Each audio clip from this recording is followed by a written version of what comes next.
Hey there, Tracy here with another card making video for you, and this one is going to be featuring the Crafty Stamp Co. May 2025 Crew Kit and this adorable little piggy. So let's go ahead and jump into the video.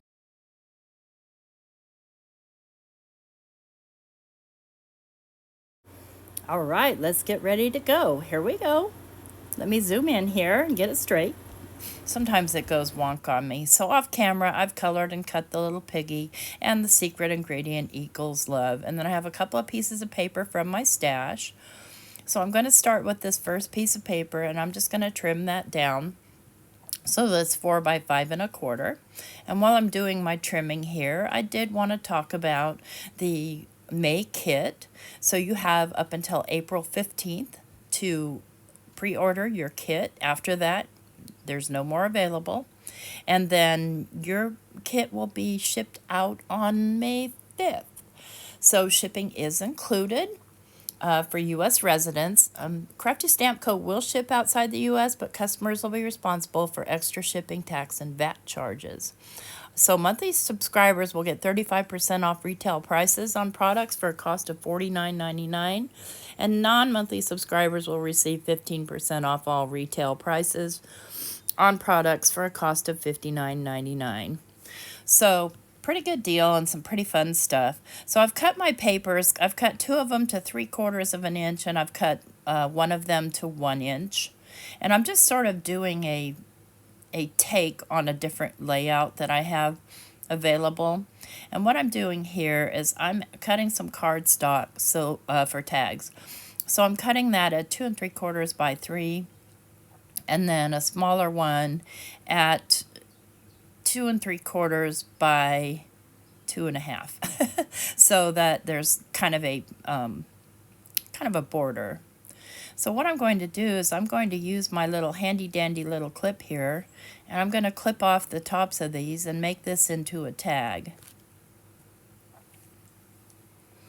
And it's better to do that before you glue them together so you get a nice even border all the way around.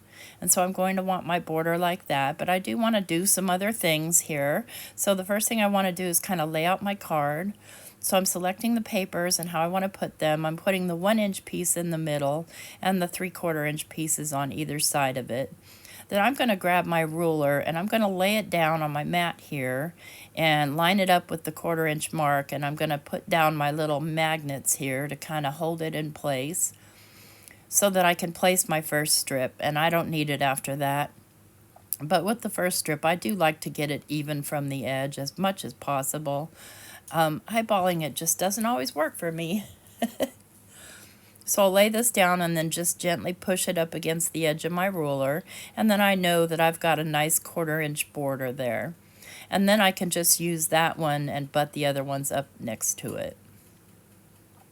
And notice I'm leaving a little bit off of each end, and that's fine. I'll trim that off later.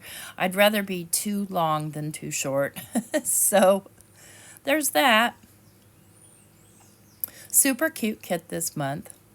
I'm excited to get the physical product and unbox it for you guys and do another make, because I have a plan, I have an idea. So just give me time. All right, I'm going to set this aside while I work on my tag.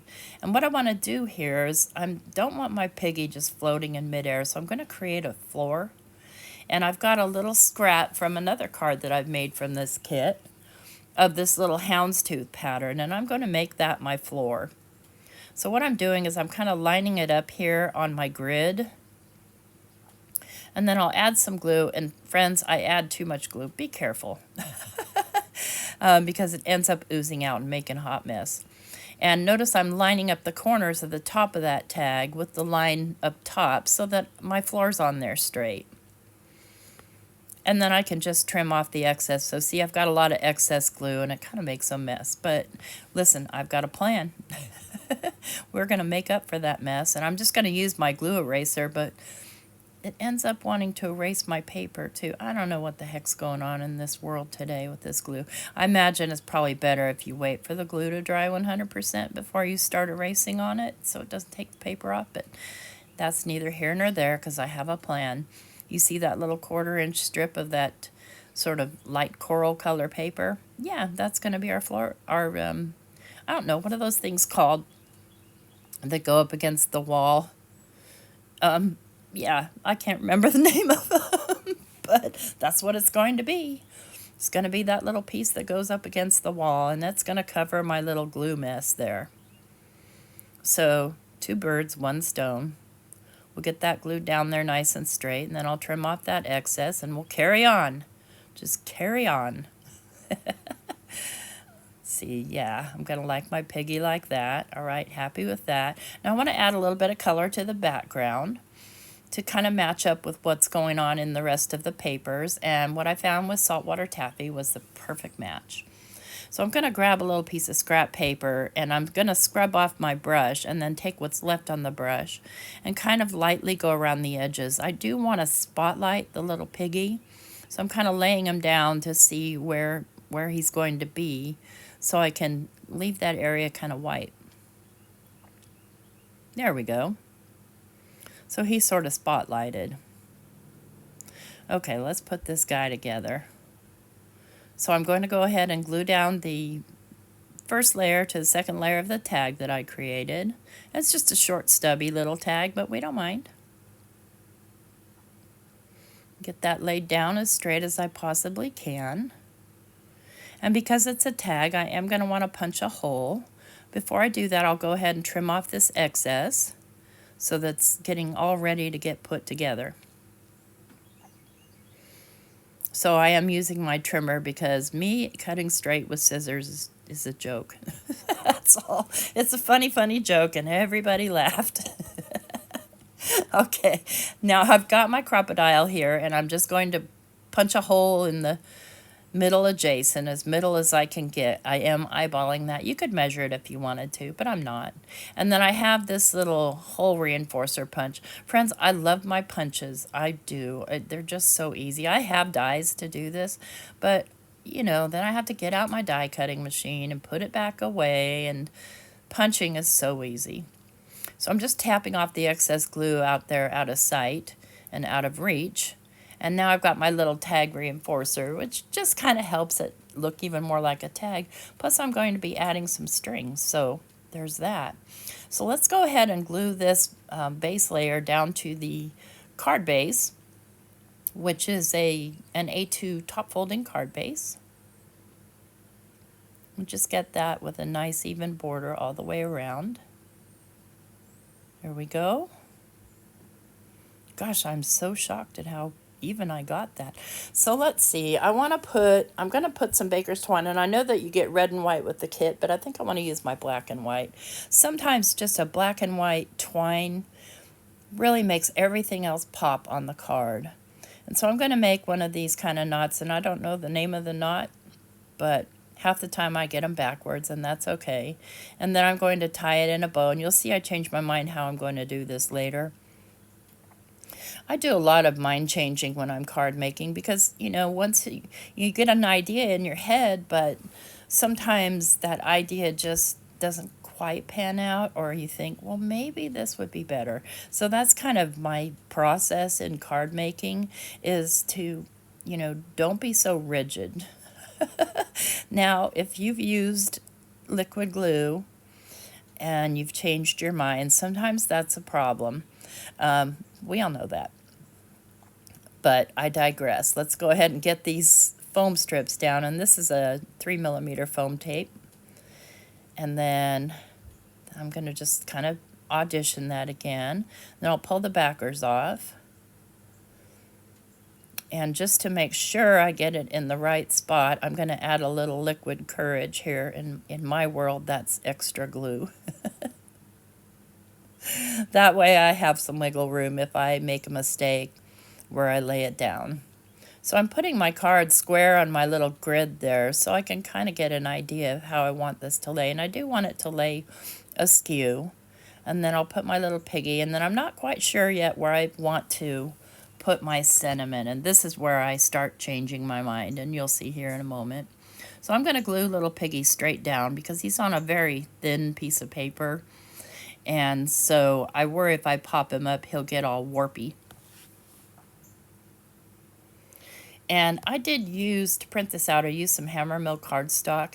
And what you're seeing happen here ends up being a mistake, because this is my Stabilo, what do you call them, Carbothello pencil. And it just doesn't blend out very nicely on this cardstock. I have to say, it's kind of choppy, and maybe you can't really tell from what you see me doing. And I'm taking my eraser and cleaning it up best I can. But I'm going to leave it from there because I've already glued Piggy down, and I definitely can't pull him back up.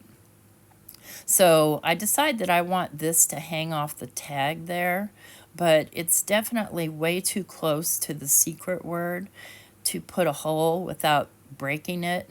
So, and I'm just kind of double checking, and yeah, no, that's not going to work. So let's go ahead and just put a border on it. Why not? We can do that. This is our card. So I'm using some of the blue cardstock, the same color that I used in the matte layer of the tag. And I'm just going to glue it down here and leave a little bit of room there at the top so I can punch a hole. And that'll reinforce this little strip. So that's a twofer for you. So I'll go ahead and trim this down so it's even on both sides. See here, I'm just kind of lining it up with the edge of my trimmer there, the little guard, and it needs to go a little bit more. I don't know about you guys, I kind of struggle with this thing sometimes, knowing where the blade is once I've laid the paper over, but alas, we've got it. So then I'll just take my scissors and I'll freehand cut the flag end of this. That's always a risk too. Let's see, am I happy with it? Let's look. Yep, I must be, because I moved right on, and now I can put my little hole in there and not worry about anything breaking. So I'm just going to untie the bow and put one of the bowstrings ends through that hole, and not too tight, and then retie my bow. And then I can place my sentiment using a little piece of foam tape, because it already kind of pops up. So I'm just using the super low profile foam tape, little square, and I'm just going to lay that little square back there and then peel the backer off. And there, he's all put together. So there's our card. Isn't this adorable? I just love, love, love these papers. I love the houndstooth and the polka dots and all the colors. And you can decorate the inside if you want. I'm not going to today in the interest of time. But here it is. I hope you like it. If you do, please leave me a thumbs up. If you're not already subscribed, consider subscribing. And don't forget, April 15th is the last day for pre-order for the May Crew Kit. Take care. Bye-bye.